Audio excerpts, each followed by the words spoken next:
વાલા મિત્રો, જય સિયારામ। ધનરાશિ માટે નવેમ્બર મહિનો કેવો પસાર થશે તે રાશિફળ કહેવા માટે આવ્યો છું। તો વાલા મિત્રો, ધનરાશિ માટે નવેમ્બર મહિનો ખૂબ મહેનતનો, કામકાજમાં ઘર પરિવારના કારણે તમારે ભાગદોડ કરવી પડશે। એટલે આખો મહિનો ભાગદોડનો મહિનો છે। દિવસે દિવસે કામનો લોડ વધતો જશે અને તમે કામના બોજ તરે તમે દબાશો, માનસિક રીતે દુખી થશો અને શારીરિક રીતે તમને પીડાનો પણ અનુભવ થશે। આ મહિનાની અંદર જો તમે જોબ કરતા હશો તો તમારો કલીગ હશે, તમારી સાથે કામ કરતો વ્યક્તિ હશે, એ રજા લઈને જતો રહેશે અને એના ભાગનું કામ તમારે કરવું પડશે।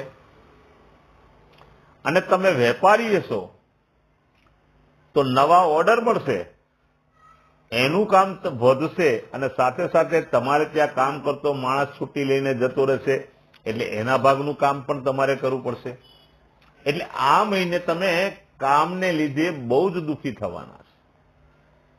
સાથે સાથે ઘર પરિવારનું પણ કામ કરવું પડશે, એમાં પણ વ્યવહારો સાચવવા પડશે, એના માટે પણ દોડધામ કરવી પડશે, સામાજિક કાર્યમાં દોડભાગ કરવી પડશે। આ મહિનો માત્ર દોડભાગનો મહિનો છે। આ મહિનાની અંદર વેપારી હશો ને નવા ઓર્ડર મળશે તો તેનો લાભ તમને આવનારા 2 મહિનામાં મળશે, આ મહિનામાં નહીં મળે। પણ કામ કરજો, લાભ થવાનો છે। તમે જોબમાં ઓવરટાઈમ કરશો એનું પણ ફળ તમને મળવાનું છે, પણ કામ આ મહિનાની અંદર વધારે કરવું પડશે। વાલા મિત્રો, આ મહિનાની અંદર તમારું આખું ફોકસ કામ પર જ છે। આવકનું ધારાધોરણ બરાબર છે, કોઈ પ્રોબ્લેમ નથી આવક માટે। હા, હેલ્થનો ઇસ્યુ છે।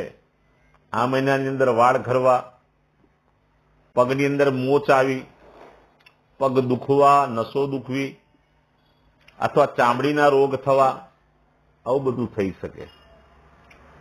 પણ આ બધી મુશ્કેલીઓમાંથી છૂટવા માટે એક કામ કરજો, નવેમ્બર મહિનામાં કોઈ પણ બુધવારે ગૌશાળામાં જજો અને ત્યાં જઈને એક મીઠાની થેલી અથવા આખું મીઠું મૂકી આવજો। ભગવાનની કૃપાથી મહિનો સારો પસાર થશે।